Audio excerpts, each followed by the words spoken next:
What kind of incident it is that the most splendid women of my era are carrying on their heads the bundles of pangs of their beloved misplaced, stood in front of thorny fence of steel wire, waiting to enter into their own lands.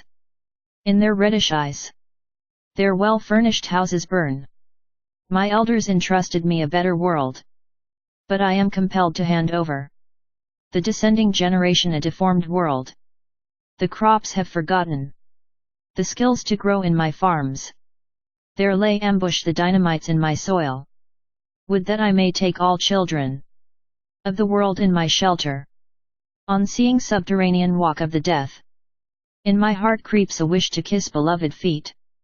We in avarice to overcome a meek grain are busy to dig out the graves of one another, when there exists a splendid immense universe restless to listen the sound of strides.